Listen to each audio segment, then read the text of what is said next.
নমস্কার। আজকে আমি বানাবো খাসির মাংস, কিন্তু আজকে মাংসটাকে আমি মশলা মাখিয়ে বানাবো। তো কীভাবে মশলাটা মাখছি আপনাদের দেখিয়ে দিচ্ছি। এই যে পেঁয়াজগুলো কেটে রেখেছি, এবার মাংসের মধ্যে পেঁয়াজগুলোকে দিয়ে দিচ্ছি।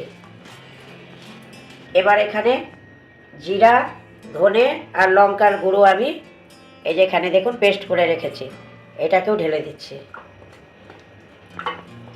এখানে রসুন, পেঁয়াজ আর টমেটো বেটে রেখেছি, এটাকেও দিয়ে দিচ্ছি।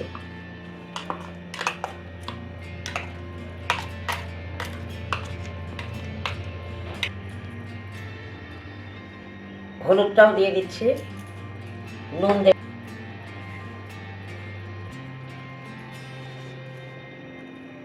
দিয়ে দিলাম, দুটো তেজপাতা দিয়ে দিচ্ছি।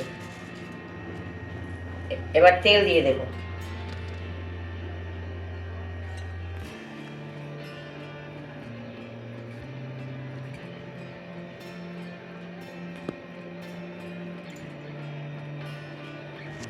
এই যেখানে তেল আর মেটোটা আছে, এটা পরে দেব। এখানে আলু ভেজে রেখেছি, এটাও পরে দেব। আর কয়েকটা আমি এখানে গোটা রসুন আছে, এটাও পরে দেব।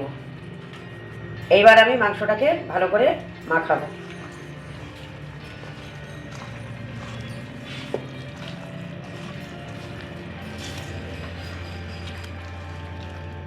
ভালো করে মাখিয়ে নিয়ে তারপর আমি গ্যাসে বসিয়ে কষাবো। আগে ভালো করে মেখে নিতে হবে।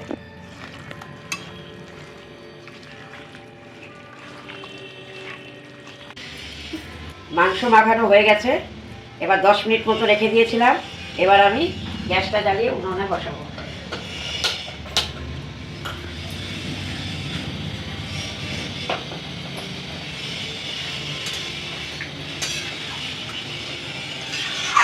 গ্যাসের মধ্যে এবার ভালো করে কষিয়ে নেব।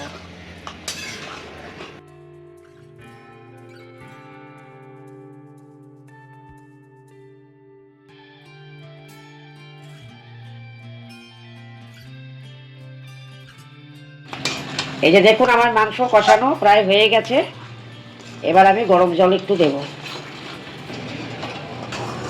মাংসটা কষাতে কষাতেই প্রায় সিদ্ধ হয়ে এসেছে। গরম জল দিয়ে ফুটিয়ে একটু গরম মশলা দিয়ে নামিয়ে দেব। কষানো হয়ে গেছে, এবার আমি জল গরম করেছিলাম, জল গরম দিয়ে দেবো।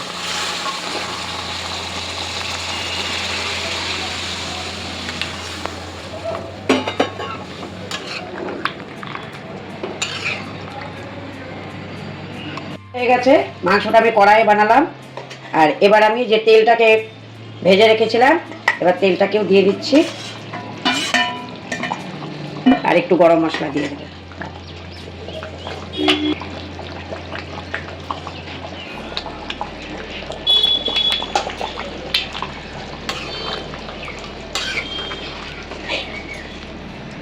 এই যে আমার মশলা দিয়ে মাখানো মাংস রেডি। এই যে রসুনগুলো ভেজে রেখেছিলাম, এগুলো দিয়ে দিয়েছি।